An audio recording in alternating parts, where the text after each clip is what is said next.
You can start, sir.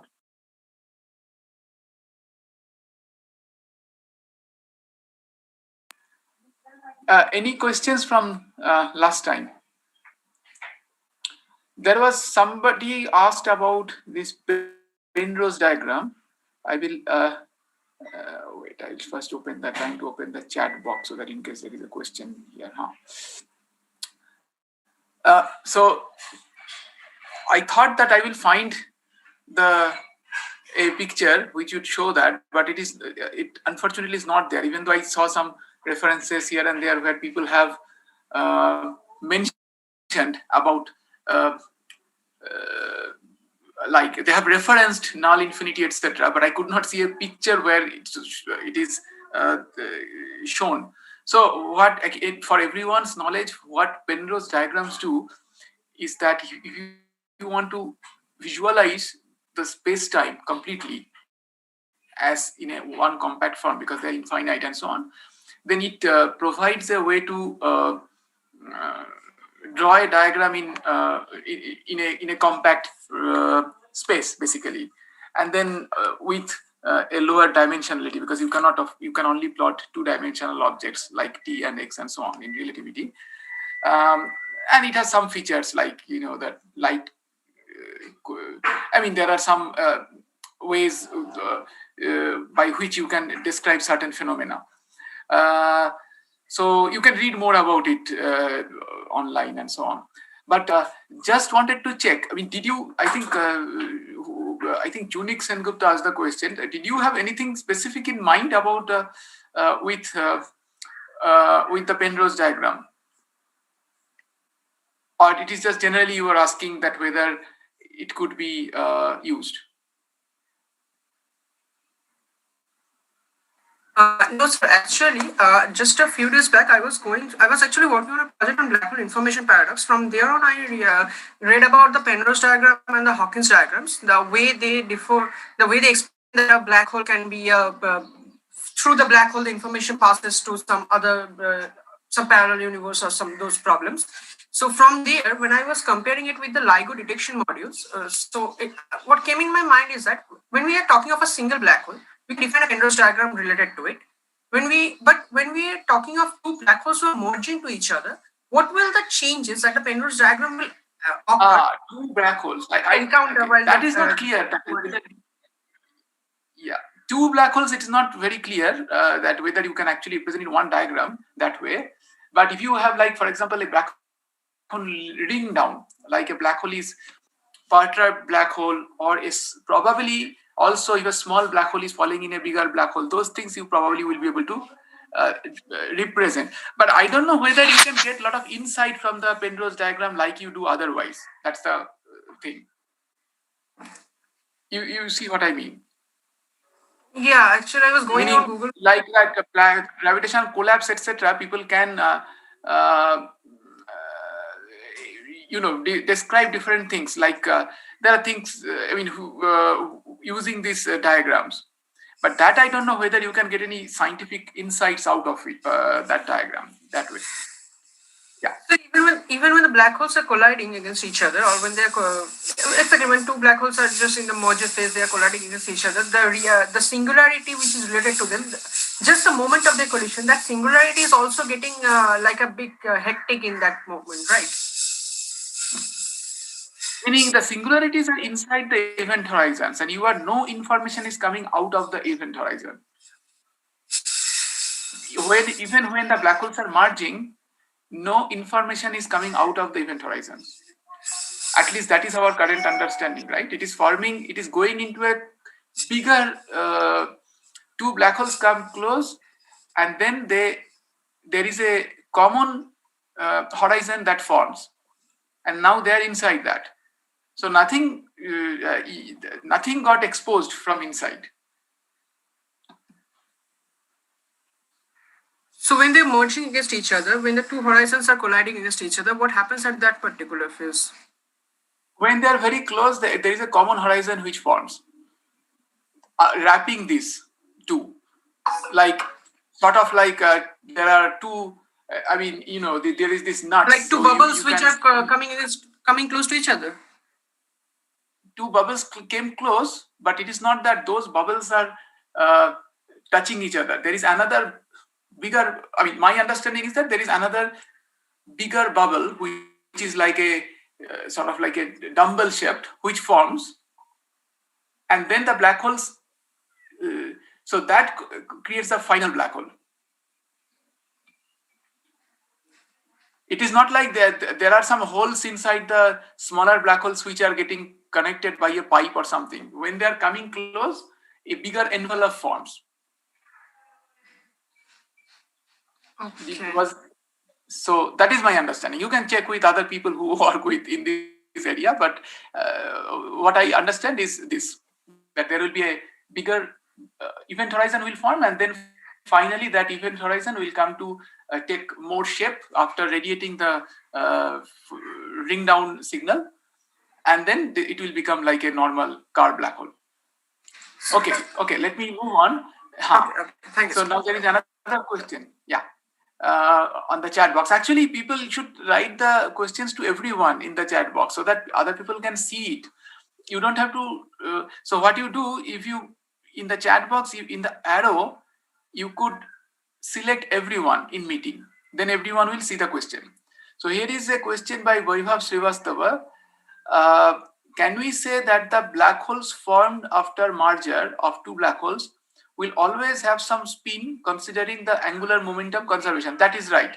The total spin, the final spin, okay, so spin of the final black hole formed is essentially, of course, there is the total spin is the sum of the orbital angular momentum and the spin angular momentum. But since assuming that the orbital angular momentums were small, spin angular momentum were small, the orbital angular momentum was dominating, the final black hole spin would be essentially captured by the orbital angular momentum. Does it answer your question?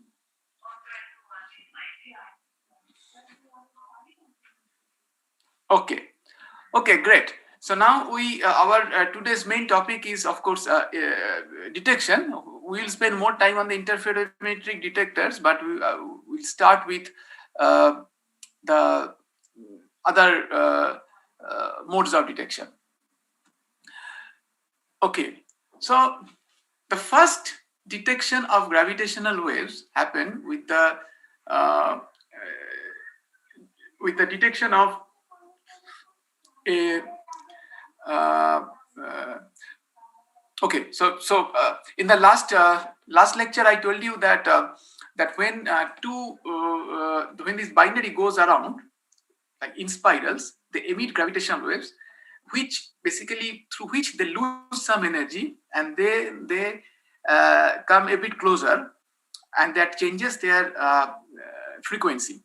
The frequency increases. This process changes the phase slightly, and what happens is that again the binary starts the orbit starts slightly precessing. That is the ellipse. You can imagine an ellipse slightly rotating. Okay, it's sort of like a open-ended rotation. I mean, it's never closing exactly onto itself. So that thing happens for more strongly for binary pulsars because they are more compact, they have more gravity and so on. So this was observed for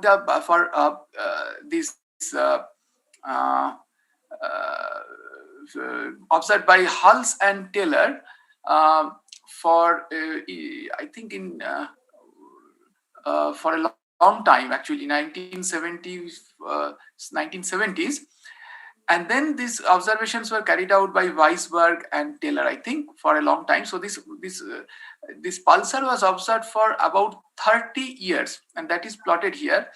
And these dots show the actual measurement, and this solid line shows the prediction from general relativity if this system emitted gravitational waves. And as you can see, there is a very good match. So this basically proved that such a system does emit gravitational waves as predicted by general relativity. However, it was still an indirect detection, because we did not really see the gravitational waves. We saw the effect of emitting gravitational waves. So it is like this example I generally prefer to give is that if you have a coffee cup and you know that let's say it is a black body, and you know how the coffee cup would cool if it emitted black body radiation, and you measure that with a thermometer. You measure the temperature of the coffee cup. But then that does not mean that we have actually seen the Planck spectrum. The real, we have not detected the photons that are coming out of the coffee cup. And that would be very interesting, not just for the sake of detection, but also to do further astrophysics, characterizing the sources and so on. Okay, so how do you detect gravitational waves? Now, to do it directly, so you have to, we first have to see what is the effect of gravitational waves on matter. Now, I think you have done gravitation, a little bit of general relativity now, but then you may not be familiar with the whole thing. So for those who are familiar, there is a little bit of mathematics, otherwise I am going to show you more pictorially. So if you know what is this ds square, this is the arc length in this in the 4-dimensional space. ds square equal to 0 corresponds to light, that is true in special relativity as well as general relativity. Now, if suppose you are along the x-axis of whatever it is, let's say there is some instrument, we'll come to that very shortly, but suppose this is the x-axis and this is the y-axis, okay? Now, if you, and you are only considering this ring of particles, if you go along this x-axis, then what happens is that all the other components like dy, dz are 0.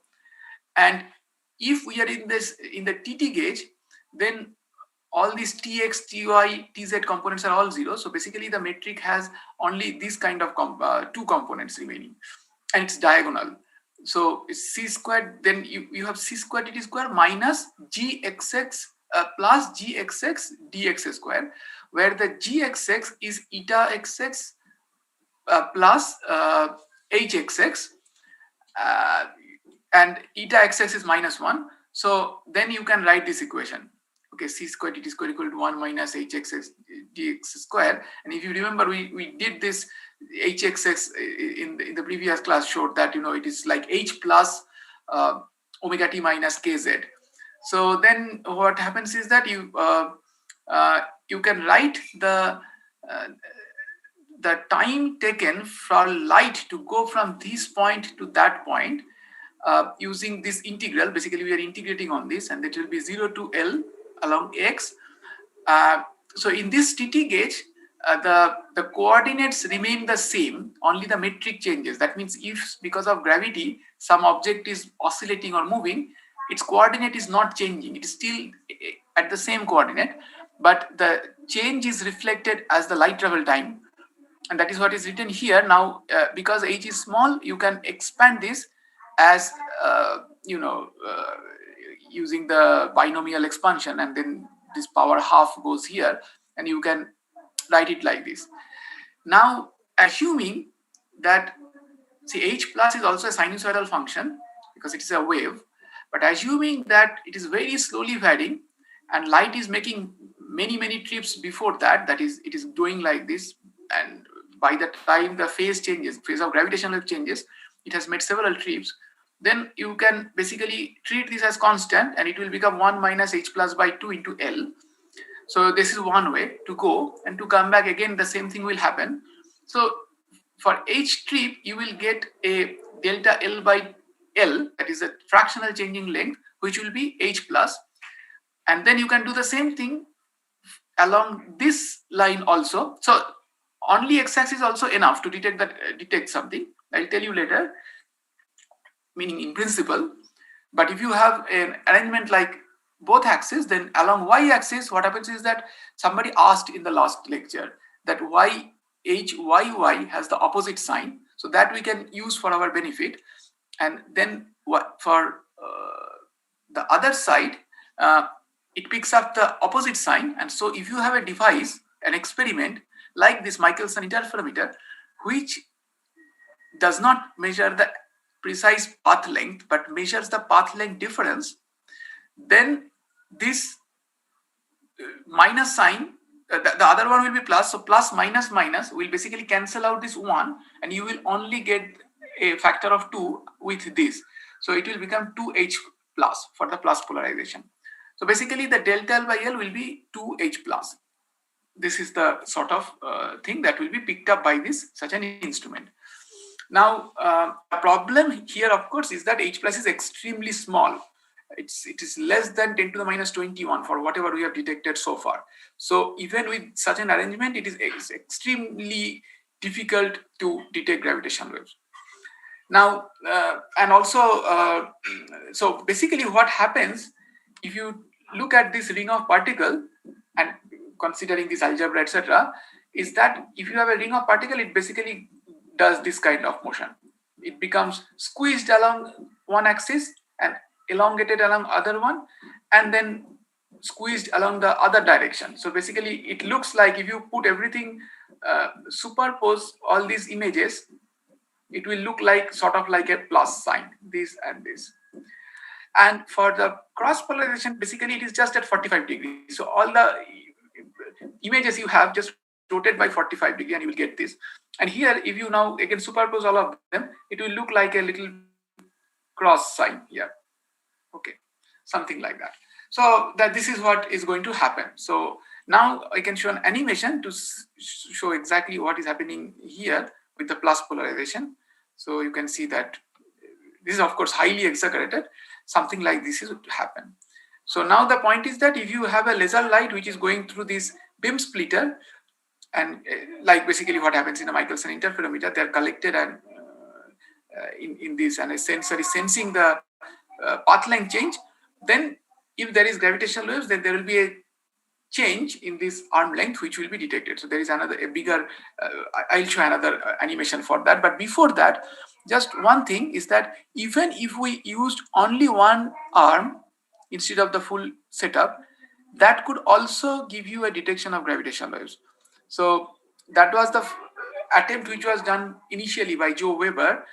So he created this bar, resonant bar, which has a very sharp resonance frequency.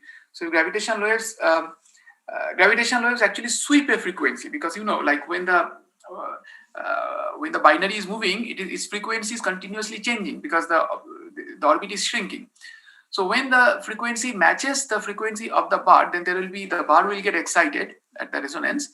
And if there are devices, sensors on this bar which could measure the perturbations in the bar without perturbing during the measurement, then we could detect a gravitational wave. This was the first attempt, and Weber had three detectors which were taking the measurement so that you could rule out instrumental artifacts, etc. But then finally it did not work. It could not reach the enough sensitivity to detect these waves, partly because it's too narrow band. So you are losing the frequencies, all the other frequencies, and also it is not omnidirectional. It can detect only from a certain direction and so on. But nevertheless, these detectors are much cheaper to build. So this activity still continues, and then people have cryogenically cooled them, because the Brownian motion due to room temperature in the molecules of this bar is bigger than the expected gravitational wave signals. So people are trying different things, and also different designs were proposed to make it omnidirectional, etc. But then so far the sensitivities are quite low. I mean, it has to be at least 100 times more sensitive to detect gravitational waves.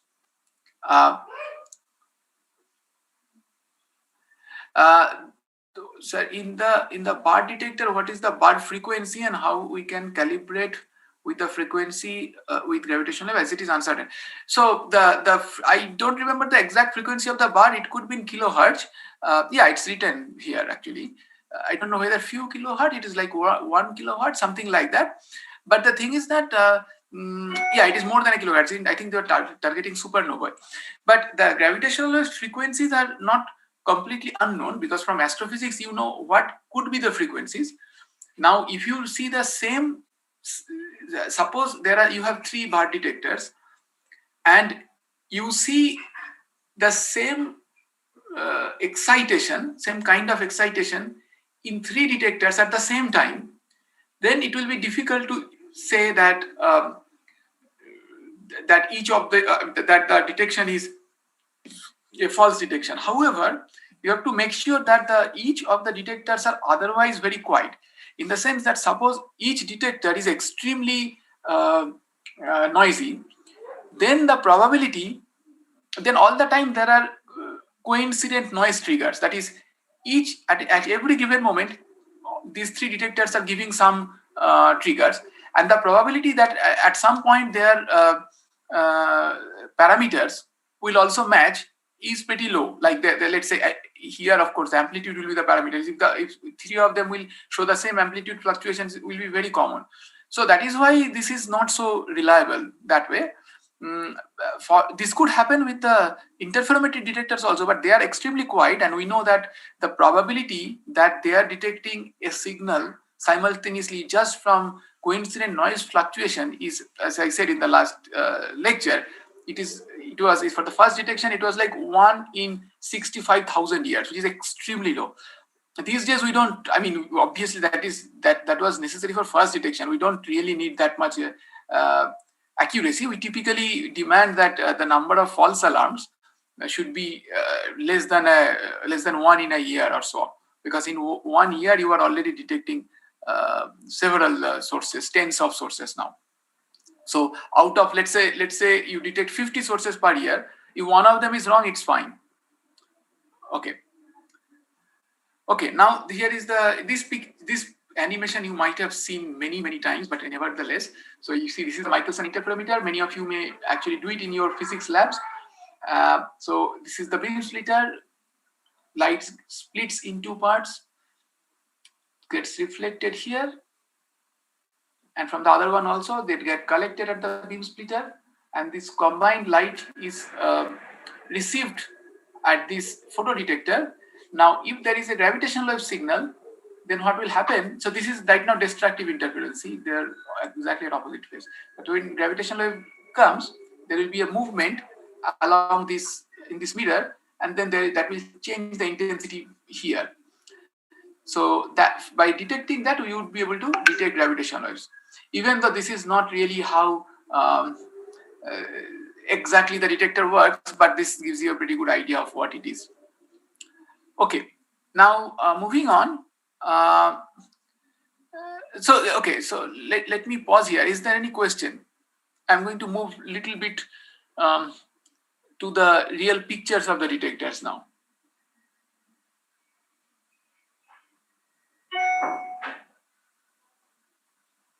Okay, so there is a question.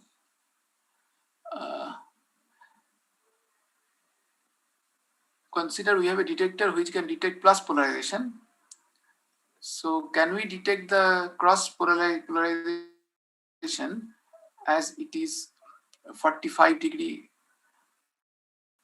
with both? Yeah. So the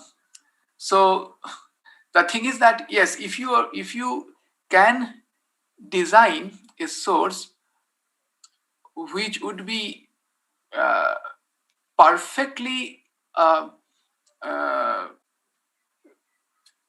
like misaligned with one detector, then you would miss it. But the thing is that the probability is low. Not completely low. I mean, basically it can be misaligned so that like the one polarization becomes small. So if we want to detect all the polarizations, yes, this should be necessary. The other thing is that, yeah, but the thing is that the sources are not going to emit only one polarization also. That is also there. And then there is, but the relative polarization can change. Now the LIGO detectors were designed in such a way that they are perfectly aligned even though they are far away. And that is to ensure higher chances of detection. But then to get the full polarization coverage, you need more detectors. Okay, I missed one question, so I will come back to that first. That Rabibul Islam's question, that why laser light?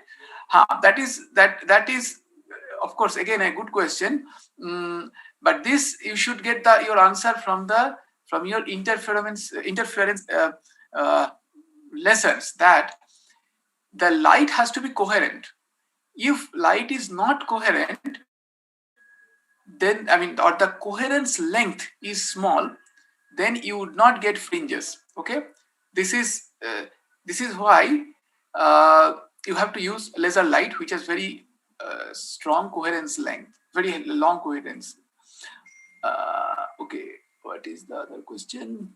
What kind of technology is used for focusing only on the particular gravitational from particular source? That there is okay. I will come to that later on. There is nothing like that. It is all the signals are received from everywhere, but we can do something to like a GPS satellites to localize the source. Is it possible to know if the light from one arm is out of phase by more than one cycle? Well, it is not. But the thing is that the change that we are detecting in the LIGO detectors, okay, is effectively 1 part in 10 to the 12 of one cycle. So forget about like one full cycle. That is extremely large. So for example, if you do you must have done some interference experiment in your labs. So you will know, like for example, a double slit and so on. You will see that if you move something through the crosswires, you can see the fringe changing. So by eye, you can already make out maybe even 1/10 of a fringe. Okay, but here what we are aiming is much smaller. So one full change in the is very large change. Would be a very large change. So how do we calibrate LIGO detectors? Well, there are methods. Of course, the calibration has to be. We have to understand the calibration very well. So suppose you perturb the detector. Suppose you expect how much the mirror of the detector will move if there is a gravity wave event somewhere at a certain distance, and you move the mirror exactly in that manner, then you see what or you put the same amount of force on the mirror. You don't move it. Put the same amount of force on the mirror, and then you see what the interferometer is actually recording. By looking at that, by comparing those, then you have a some kind of calibration. That is, by looking at the amplitude, you will be able to say, looking at the change in the phase shift, you will be able to say what is the amplitude of the source.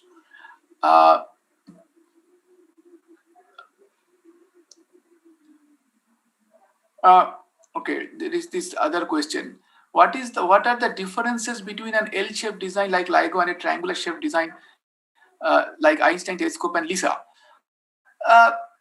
Well, they are all interferometers. You could align them in a different way, and then it is still going to remain an interferometer.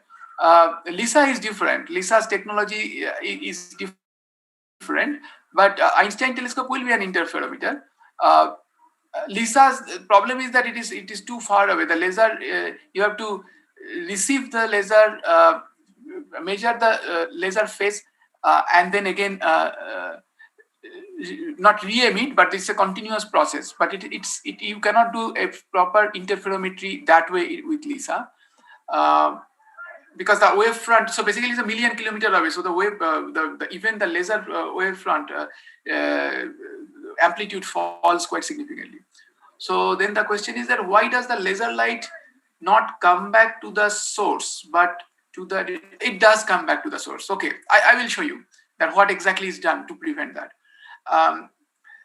is there any technique that is installed in the detector to distinguish two types of polarization? No, there is, you just have to build another detector at a different angle.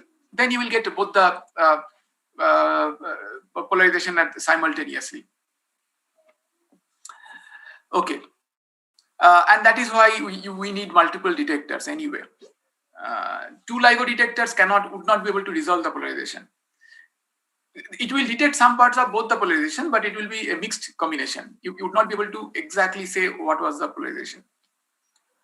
Okay, now, so some of the questions, again, as I said, will become clearer as we move along now. So these are the current detectors. Well, LIGO India is still upcoming, so there are the two 4-kilometer detectors in the US, which are at Hanford and Livingston, and you can see that they were chosen in such a way that they are almost diagonally opposite, so that the distance is as much as possible within the country. And that is because they wanted to make sure that the disturbances which are, I mean, if there is a detection, they're as far away as possible, so that common ground noise does not create such a common disturbance. But then the detectors are aligned. So it is not clear from this picture, but they are aligned in the way that basically they are at 90 degrees, but 90 degrees is also aligned when the polarizations are at 45 degrees. Okay. Then there is a detector called Vargo. This is near Pisa, Italy, where there is the like 10 kilometers from the Leaning Tower, where Galileo did his own experiment to show for this equivalence principle and so on. Now, this is a 3-kilometer detector. The technology is slightly different, but then essentially this is also an interferometer. They have different size suspension, for example, to reduce seismic vibrations. There is a geo detector in Germany. This is a smaller detector. This is a 600-meter detector, but effectively, let's say, factor of 2 more. A lot of research for laser and optics goes on here. So that is why this is extremely important and very interesting to work here, because many of the technologies which are developed in this detector will eventually be used in the LIGO detectors. And the LIGO detectors, the scope for experimentation, because they are really observing, is lesser, whereas the people who want to develop technologies, geo would be a good place. Then there is a Kagura detector which is coming up in Japan. It is an underground detector. It's a very different, different technology. It's again a normal interferometer, but it's cryogenically cooled and underground, so the seismic noise is low. This is 3 kilometers again, and this has started taking data, but the sensitivity is quite low, so it will come up at some point. And then the LIGO India detector, which is proposed, it will come up hopefully in 5 years, 6 years. And the thing is that LIGO India is going to use the same technology as LIGO Hanford and Livingston.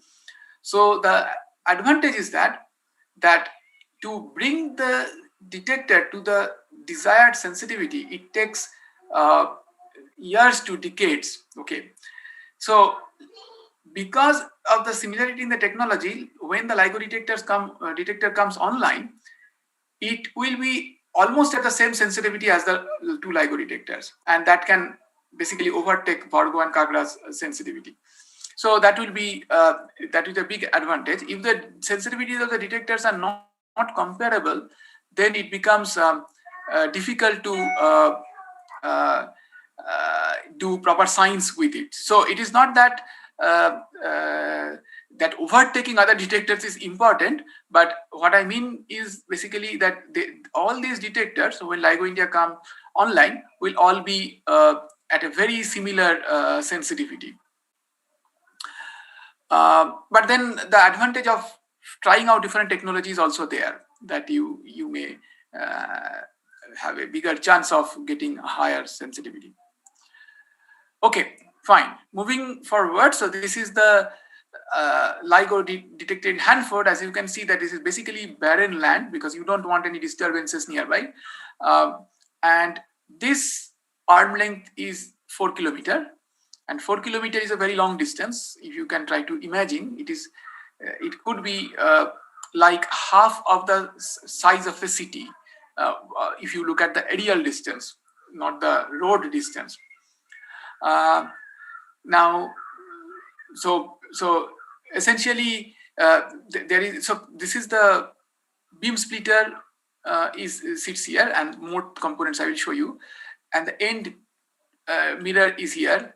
So if somebody was working there and forgot something in this at this point and came back here, then obviously you cannot walk back and pick up your stuff and come back.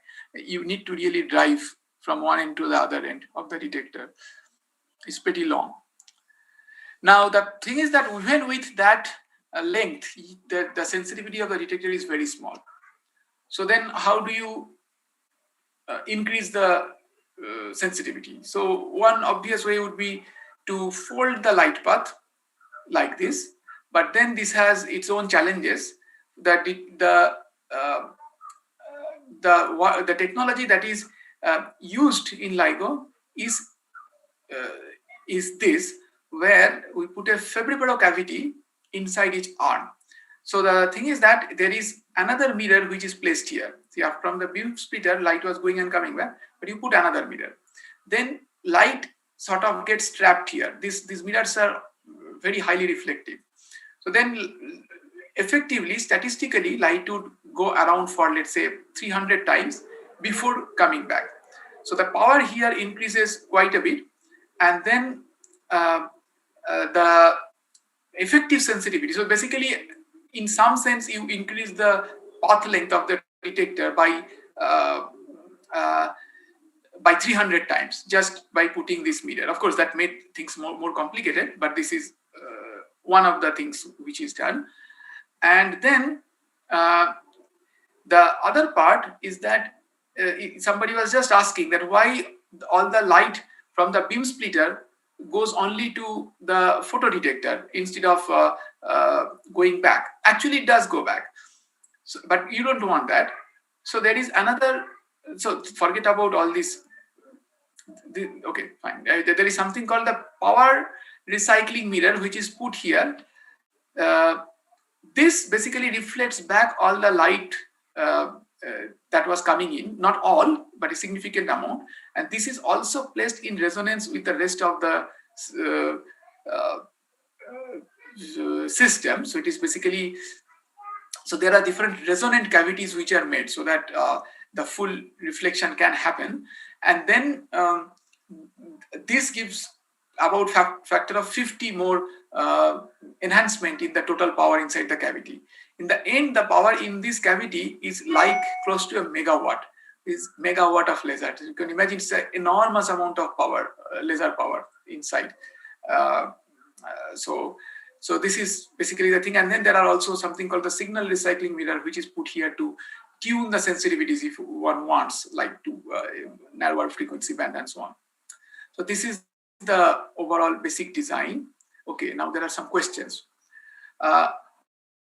What does the generation tells us? Like LIGO India will be second generation, but it's called A+. So it is advanced plus sensitivity. Third generation detectors, which have been proposed right now, like Einstein telescope and Cosmic Explorer, which will come up probably about in 20 years. They will be longer. Cosmic Explorer's current proposal is 40 kilometers, and Einstein telescope is 10 kilometers.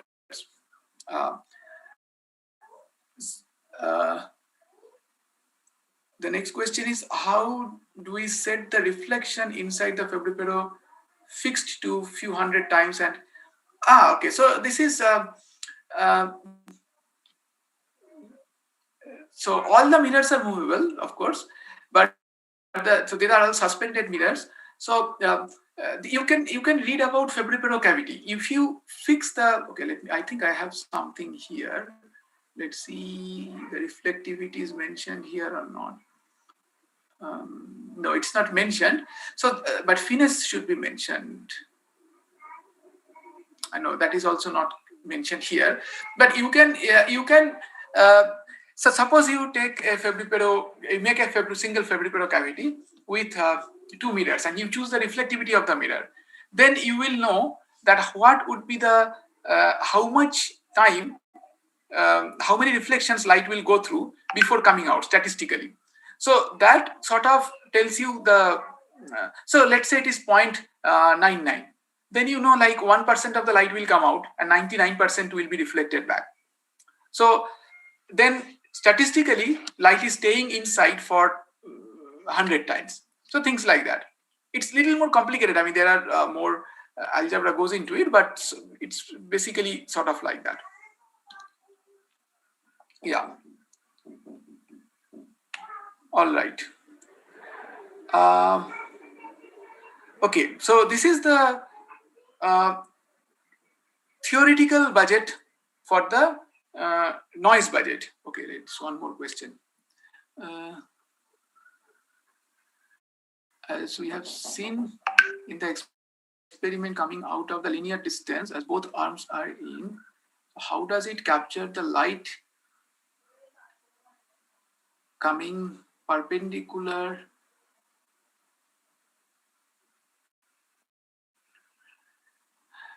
So this is by light. You probably mean gravitational waves, because these are detecting gravitational waves, and gravitational waves actually come through the Earth as well, so they don't get blocked by the Earth. Okay. So this is basically, this budget sort of tells us how much noise is created by which component, and if the noise level is, let's say, at a certain point, then you know that you cannot measure anything smaller than this. This is the idea. Okay.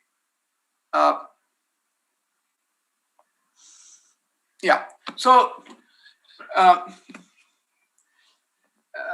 now the thing is that okay, I'll broadly tell you what are the, okay, there are questions. So laser light is sent by our sources, and with the disturbance caused by the celestial gravitational waves. Yes, that is right. That laser light is sent by us. The path length changes because of the gravitational waves. Okay. So the primarily at the higher frequencies, the noise is dominated by photon shot noise. Basically, this is at the photodetector. Meaning, so it is the photon counting noise that ultimately fixes the phase. So the point is that this noise is comparable to your the noise in your digital camera or like in mobile camera. Like if you try to take a picture in the night, you will see it is either very noisy looking, that is there are too many multicolored dots in the image, or it gets a bit blurry because it tried to integrate for a longer time to increase that photon count. So this noise is basically that photon shot noise which enters the detector. The lower frequencies are dominated by seismic noise, and we basically this is caused by the motion of the earth, people moving around, all kinds of things. And this is so you can see this seismic wall here. Okay, this noise has been significantly suppressed by different suspension stages and so on. I think I have pictures. I'll tell you how exactly that is done. Then there are other noise like gravity gradient, etc. We don't have to worry about right now. Now the other problem is that, so you would think that if we increase the laser power, this noise is going to go down, and that's what you want. Like, you know, you want to reduce the noise so that you can detect more and more sources. The problem there is that if you increase the noise laser power here, then that creates radiation reaction fluctuation. That is a fluctuation in radiation pressure at the lower frequencies. So this noise goes up. So that is why this has to be optimized to keep both reduced. These central frequencies are dominated by thermal noise. That is the basically the motion.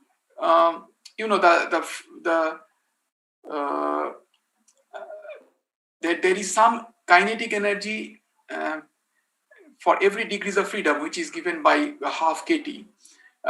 So those noise actually limit the sensitivity of the detector at these frequencies, primarily by the suspension thermal noise and so on. I mean, I'll show you where the noise comes in the real pictures of the detector. So this is how the detector actually looks like if you take the outer shell off. So this is the beam splitter. These are the two which are called end. What is that called?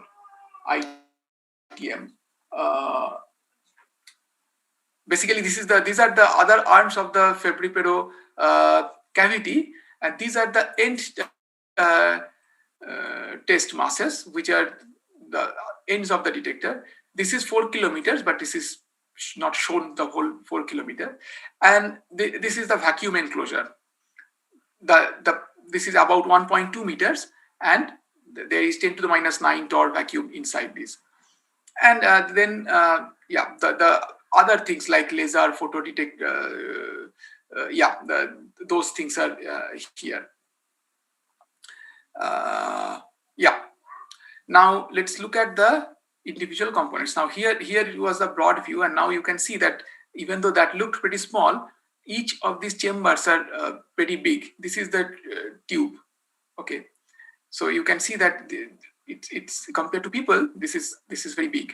I mean, it's 1.2 meter diameter. That is like 4 feet.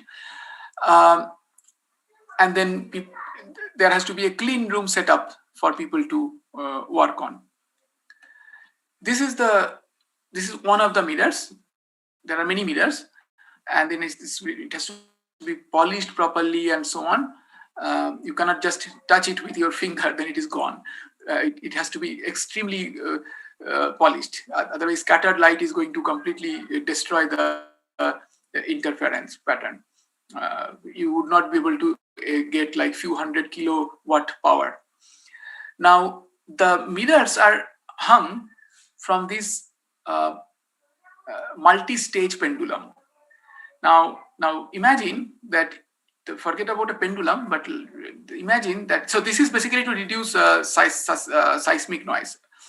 Now, how does it do that? So imagine that you have a pendulum, or like you have a stone and you have tied a rope in the stone. And if you hold the top of the rope and start moving the stone, then you know that it will kind of like oscillate as you are moving. But now if you start moving your hand very, very rapidly, very frequently, then you will see that the stone is remaining almost very little. Stone is moving much lesser than your hand.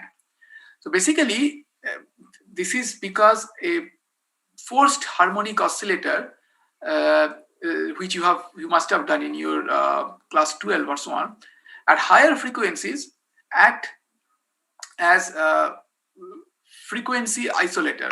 So they are like low pass filters. They allow the lower frequencies to go through, but not the higher frequencies. So that is what happens in the LIGO detector. So each stage of this pendulum is actually preventing the higher frequency noise. So, and higher meaning above their resonance frequency, which is around 0.75 hertz. So at higher frequencies, this is they are providing a stage of isolation. So, okay, the question is that what is the reason for using a double suspension for mirror system? So you could use a single suspension, but that will give you only 1 by f square suppression in noise. If you have 4, then it gives you 1 by f to the power 4 suppression, which is much stronger. And also, actually, at different places, different kind of signals are applied to make it more stable. So 4-stage means, so LIGO uses 2, 3, and 4-stage suspensions, but the main optics is in 4-stage. The test masses, which are basically the mirrors. So the thing is that these mirrors are sort of floating, are kept almost free. So they are sort of like free masses, and the idea is that when gravitational waves come, these mirrors should be able to move freely, so that the change in the distance can be measured by the interferometer. And this is the laser used in LIGO. As you can see, it's pretty big. It's a pre-stabilized laser. It's a highly sophisticated device. And even though our target was for advanced LIGO was 125 watt, this is going to produce. We have not reached that stage yet. It is producing more than 50 watt, as far as I remember. And these are the kind of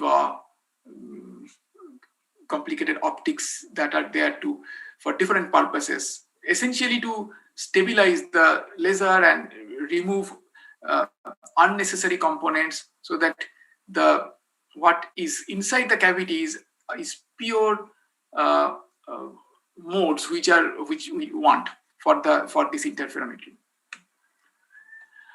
Okay, now the thing is that the theoretical noise curve look very smooth, but the real one actually they look much more messy. This is at some instance these things change also, and the point is that these it takes, I think I just repeat this, that years to decades to bring the noise by even little bit of amount.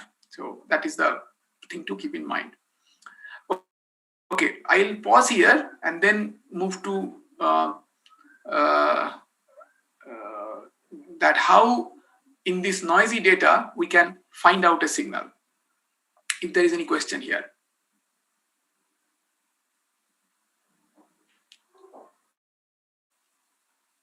Yeah, go ahead. Yeah, so can you listen?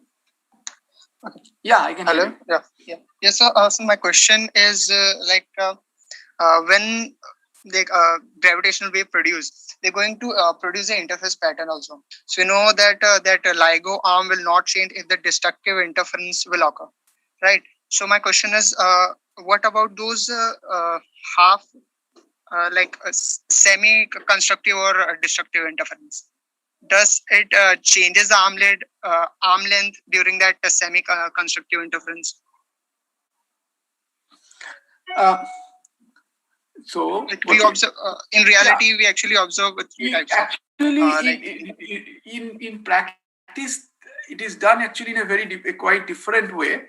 It is not perfectly constructive or destructive interference. It is because if you were in that position where it is perfectly constructive or destructive, I mean, you don't want the perfectly constructive one anyway, because then your background noise will be too large, because the fractional change that would happen when you move inside a fringe would be very small if you are at a bright spot. Meaning, what I mean is that suppose your instruments can generally detect fractional changes, right? Yeah. If the intensity is already high, the fractional change will be small. So you want to be close to the destructive interference. Now, if you are at perfectly destructive interference, then what is going to happen is that if the arm extends or contracts, either way, your power will go down. That also you don't want, because then by looking at the just by looking at the interference, the intensity, you would not know whether the signal is increasing or decreasing. The arm length is increasing or decreasing. So it is slightly off those two.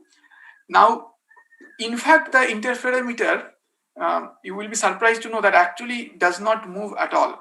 the mirrors, they are actually held at the resonance position all the time. What is done is actually uh, small changes are sensed. It is a feedback system basically. So it never moves. When the system tries to move, an opposing force is applied to hold it in place, hold it in resonance, and that force is basically ultimately the measure of the signal which we are detecting. Yeah. So does it make it clearer? Yes, sir. So, when we study those gravitational waves, right? When we detect it, so when we study about those stochastic also, what type of data we likely to get from there? Their ages, like what I'm assuming that we study, if two black holes are merged or the neutron star are been merged. So actually, we are getting the data of the new one, not the previous one. So if you want to find the prehistoric the data of the those merged neutron star or black holes, so how do we get those? You cannot. The thing is that it is like you are using a normal telescope, let's say, okay? Yeah. And you want to see so we are talking about here transients, right? Not permanent objects. So let's say you have a normal telescope, astronomical electromagnetic telescope, okay? So you can use that to look at Jupiter, Saturn on any day, right? But suppose you wanted to see a particular, let's say, meteor or a comet, which comes, let's say, once in 100 years, okay? If your telescope was not operating at that time, you can never get back to it. You have to wait for the next instance. So, and here the telescope means the LIGO's operation time, that is few years. So if a signal from a black hole merger has passed us in the last, before LIGO started operating, then there is no way we can detect it. But if suppose there is a signal which is still hidden in the data was taken, but thus the data analysis algorithms could not find it, then there is a chance that from the old data you may be able to find more signals. But that is a small number, meaning the ones which have already passed you cannot get. But there is another thing, possibility is that there is something called gravitational lensing, which can delay some signals. So it then with lensing, what happens is that the same signal is visible through multiple multiple images of the same signal is visible, but there is a delay there between those. So maybe one has passed, but the other has not. So that is possible, and the delay can be in years. Okay. So can I ask one more question? Yeah, okay, sure. So, we are just suppose we are just reading the current data of it, and if suppose we are actually studying the two merging black holes, and in between the path, if there also a neutron star which is orbiting too fast and disturbing those space-time curvature, so both the waves going to add up, and how we will differentiate into that, because we are not getting. So the thing is that, yeah, this is going to have this probability of such a thing happening is low, but it is not impossible that at some point this can happen. So but both of these have two different signatures. One is a sweeping wave, another is a fixed frequency continuous wave, and that can happen in LISA, for example. That LISA sees a very long signal for the merger. And there could be another signal superposed, which is, let's say, from an extreme mass ratio in spiral, which is like a continuous wave signal. So this can happen, but because the frequencies are different, we would be able to distinguish these signals. So that is possible to do. Okay. Thank you, so sir. There are more questions. Okay. It is like your radio. I mean, it is like, in your FM radio, there are all the channels are coming at the same time, right? But you can still tune into one of the channels. And you can see whether at which frequencies there are channels being transmitted. Okay, so first I will go through these chat box questions, then I will come to Abhijit Das. Why seismic noise appears at lower frequencies? Well, this is how it is. I mean, the seismic noise is at lower frequencies. So we try to use this different suspensions to reduce it at higher frequencies where we are interested in detecting. But suppose you were that is at 100 hertz and so on. But suppose you were interested to detect sources at lower frequencies, then you cannot do it on the Earth. That is, if you want to detect decihertz signal, then it is almost impossible to do it on the Earth. You have to go to space because the seismic noise is high at those frequencies on the Earth. And there are more microseismic frequencies which are caused by ocean waves and so on, which are at even lower frequencies. So lower frequencies, there are too many noises. Next question is that, sir, our LIGO India is near to Nanded, Hingoli, and heard that it is at least seismic active. I will come to this later on. So why vacuum enclosures are used in LIGO? So the thing is that if there are gases in between, suppose there is no vacuum, there will be too much scattering of the laser light with these molecules. So what will happen is that your quality of interference will go down. You cannot have that megawatt power. The resonance will not be that high. So your sensitivity is going to go down. That's why you need vacuum. Yeah. So, okay. Now, so I have to now move fast. There are many things remaining. I think, okay, LIGO India I will actually talk about in the next lecture. And I will tell you what are the criteria that is used, and it is not the seismic, it is not earthquakes which matter for the detectors. It is constant seismic activity which matters. So there are how do we stabilize laser power throughout the operation? There are there's a whole setup you saw uses that there are reference cavities and so on. So many things are done for that. Okay, now let us look at quickly wrap up today's lecture. So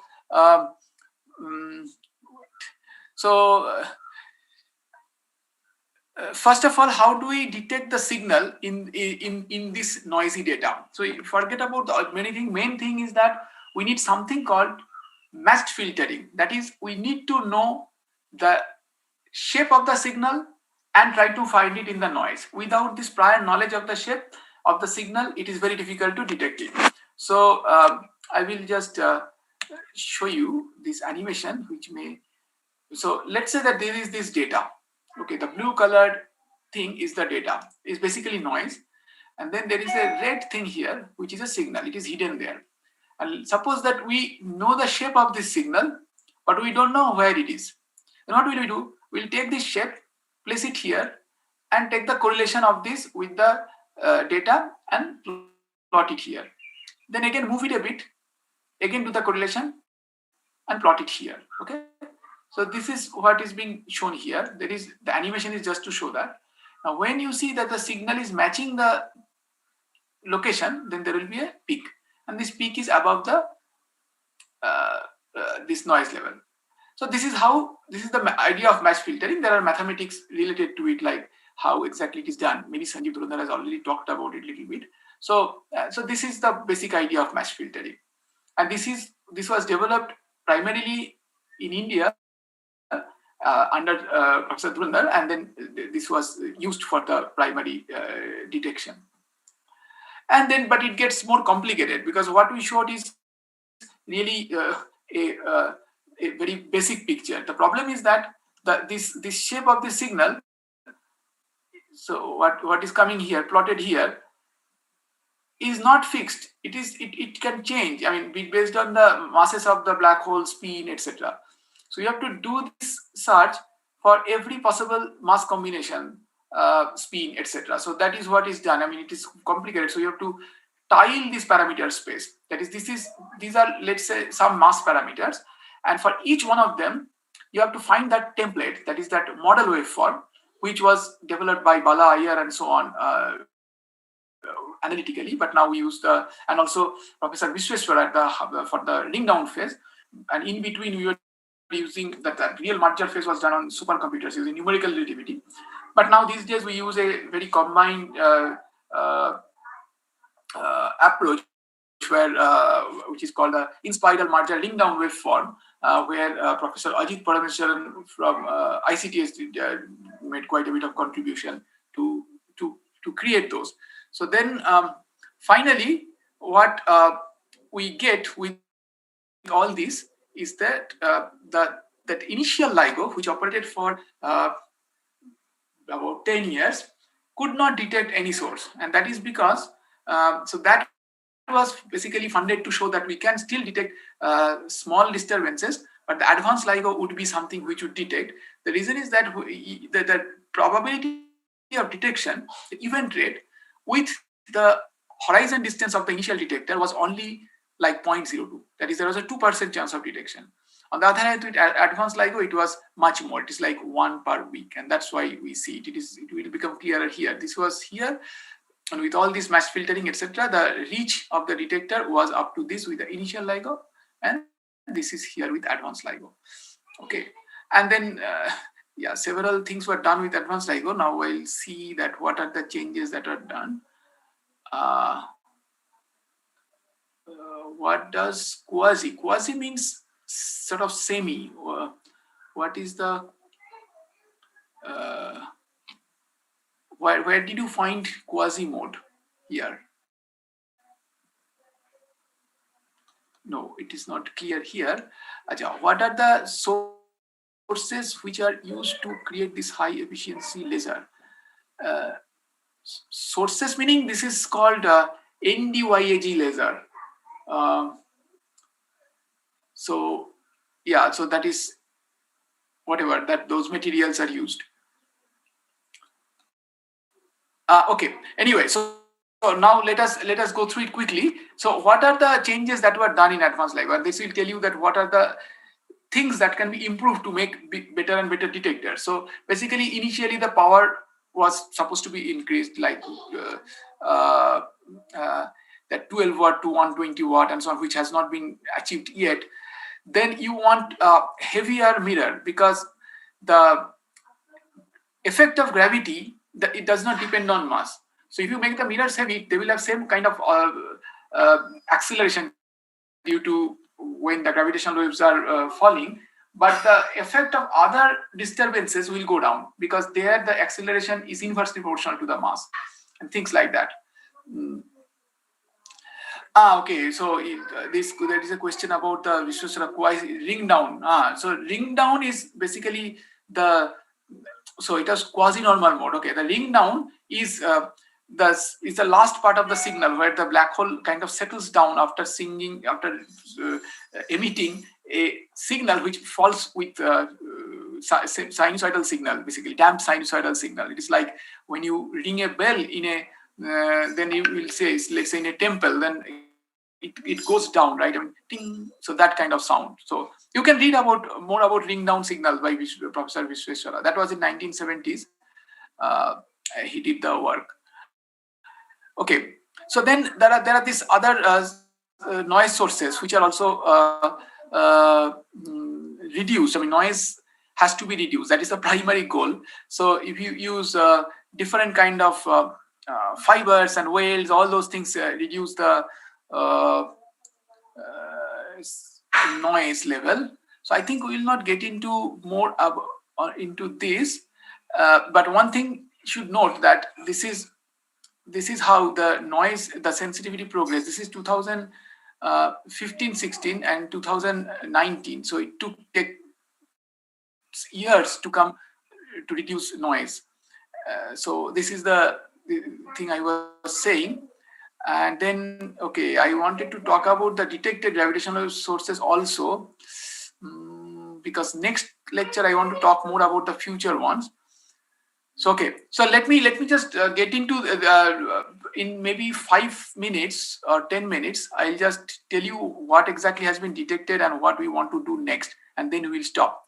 So this is the first detection. This was an animation, and if you have seen this movie called Interstellar, you will see similar simulations because it was both involved Kip Thorne. So with all this setup, with advanced LIGOs, this hardware improvement, the data analysis technique, everything, gravitational waves were finally detected.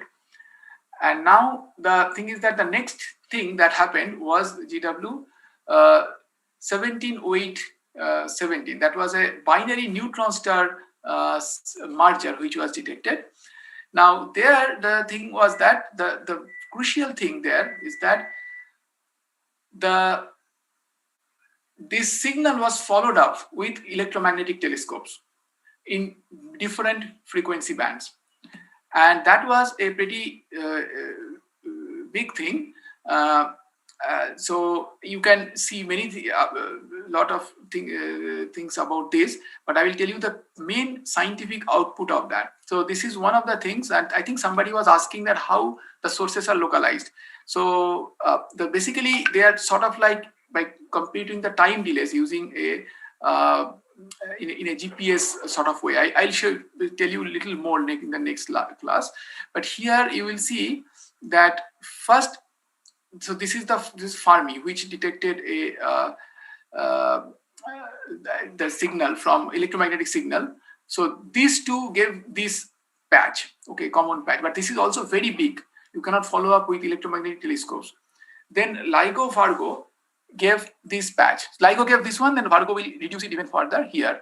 Now it becomes much smaller. Now you can look at all the astronomical sources that were known here, basically galaxies, and see where there was some fluctuation which was noted, and that helped us find the host galaxy, whose redshift was calculated, and then we could get an estimate for Hubble constant, etc. So this was the main thing, and this was done by several telescopes all over the world, because it has to be done that way because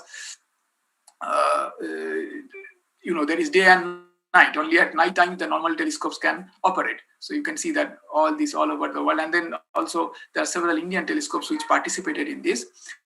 Now this is basically an animation which shows you how the whole thing happened. This is a neutron marker, and then the jet hits the outside medium and creates an afterglow.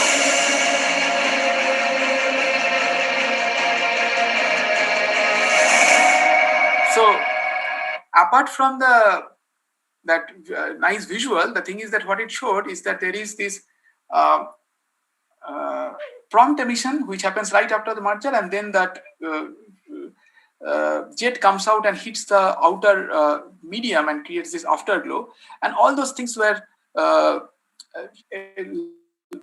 this hot topic of research for a while, and kind of I think we have settled there.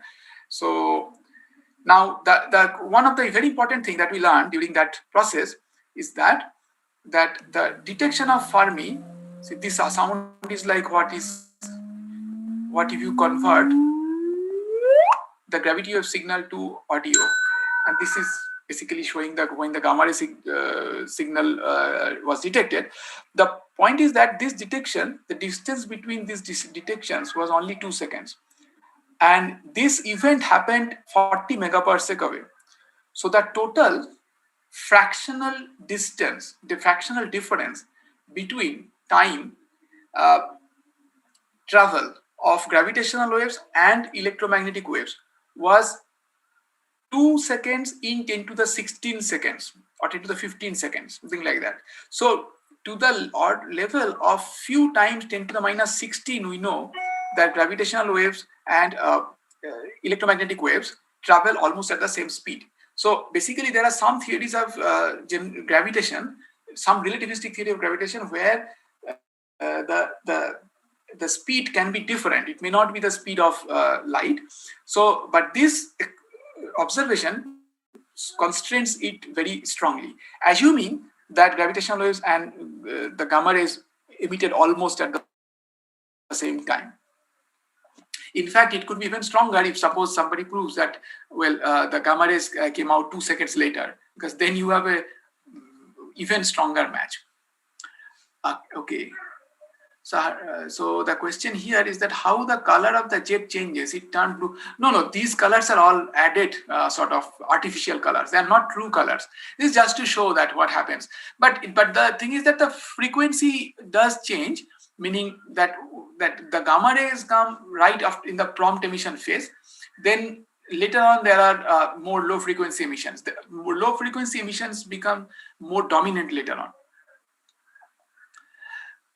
So another question is that what is the end result of this two neutron star merger? Is it a black hole or it's a neutron star itself? It's a very good question.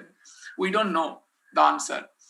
So that the thing is that it is another area of research.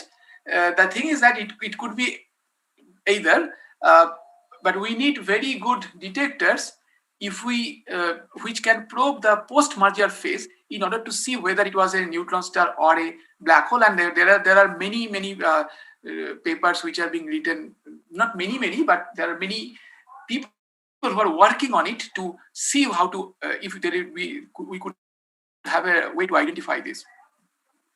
The other thing which we learned is that, how do you generate these heavy elements in the universe? Now you know that there is hydrogen in the universe. They merge, there is fusion, and then you create heavier elements. And from your what is that called? From your nuclear physics, even if you have learned a little bit of nuclear physics, that it is always possible to go that way. But the thing is that how do you generate, let's say, uranium or heavier metals? Because they cannot be. They can go through fission process and come to a lower element like iron and so on. But then how would you generate those in the first place? Generate the heavier element like gold, uranium, etc. And it turns out that even with supernova, etc., you can only generate a fraction of them. You need to generate them during this merging through neutron star mergers and so on, because the neutron stars are like soups of neutrons and so on. And that was also proved during this observation and for electromagnetic follow-ups. So these are the things we learned, like that it was postulated earlier that that maybe merger of neutron stars can create short gamma ray burst, and this is the first time it was observed. So that's a big scientific confirmation. Then the other thing we did was to learn about the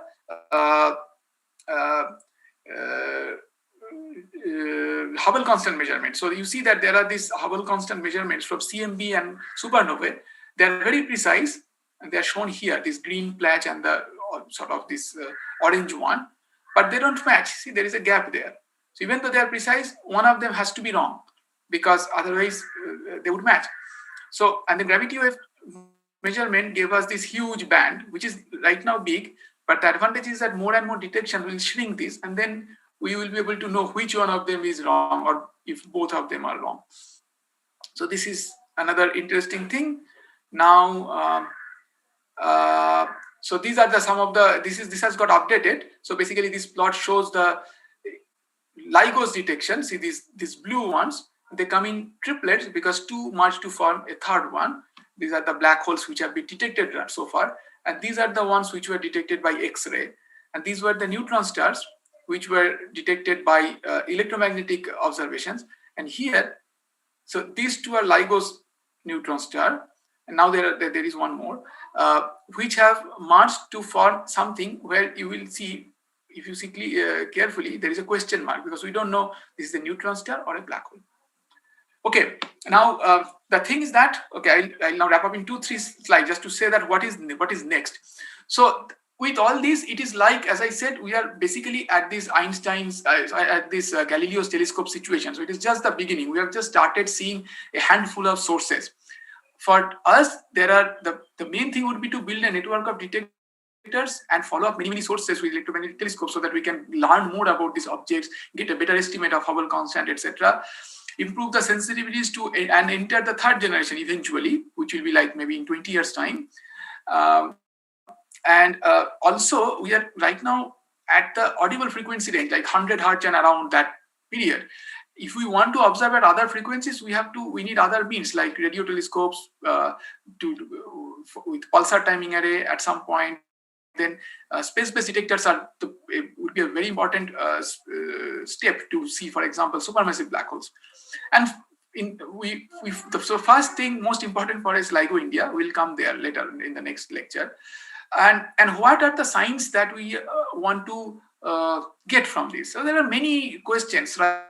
I mean, which are remaining. That is, Einstein's general relativity is the final theory, or where it breaks down. Meaning, we would not get relativity or special relativity or general relativity if we did not challenge Newton's law. So we have to challenge Einstein's relativity to see if there is a better theory or it is the ultimate theory. Then we have to basically observe space-time geometry near black holes. I mean, now there is a bit of a proof that there is an event horizon, but does it have the same mathematical properties as are suggested? That is, there is something called no-air theorem, etc. Those things have to be probed. How exactly the universe is expanding? As I said, it's a very fundamental question, and we have answers, but they are not matching. We have to solve this. So, was there a cosmological inflation? This is put by hand. Without this, the whole understanding of cosmology fails. But we don't have a direct observational evidence. So all these questions can be answered, and gravitational waves astronomy can play a significant role there, along with electromagnetic astronomy. So, and there are these many questions which are written, something called this Gravitational Wave International Council quick roadmap. You can go there, do a Google search and read that there are many questions which have to be answered. Okay, so I will stop there, and then the next lecture will be on the future of what we are going to do. Okay, let me now look at the questions.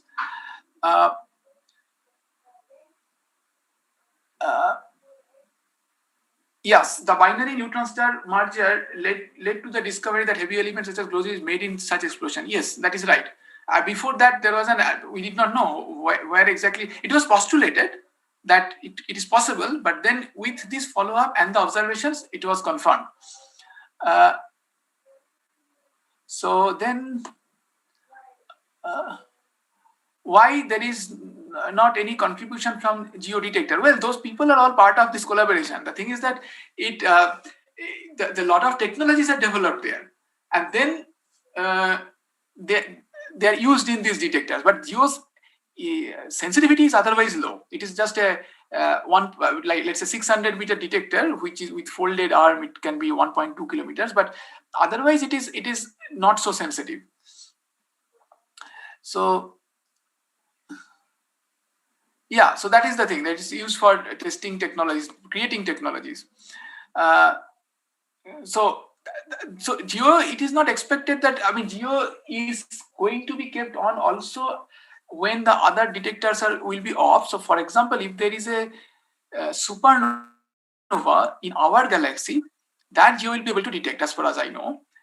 And suppose there is the other detectors are getting upgraded. At that point, we would like to keep geo on so that in case there is a supernova in our own galaxy, that's a huge signal that we should not miss. So these are the things which is there, but otherwise it's a very important detector. And this is gravitational waves community is very closely knit. They all work together, so everybody is part of the overall activity. Okay, and they are authors of the paper and so on. Yeah, any other questions?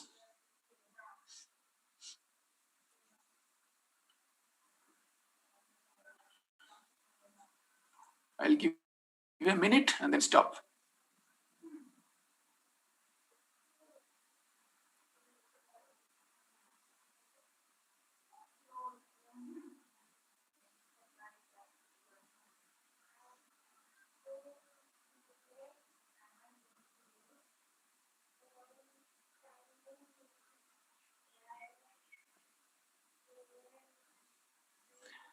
So the question is, what does pulsar glitch means? I mean, the pulsar people are better to answer this, but the thing is that, so the pulsars are very coherent clocks. But then, so they are coherent for a very long time. That is, the phase is very precisely, one can model it very precisely. But there can be times when something happens in the pulsar, and then that continuity changes. Then again, for a while the phase remains constant. In my knowledge, that is what is called pulsar glitch.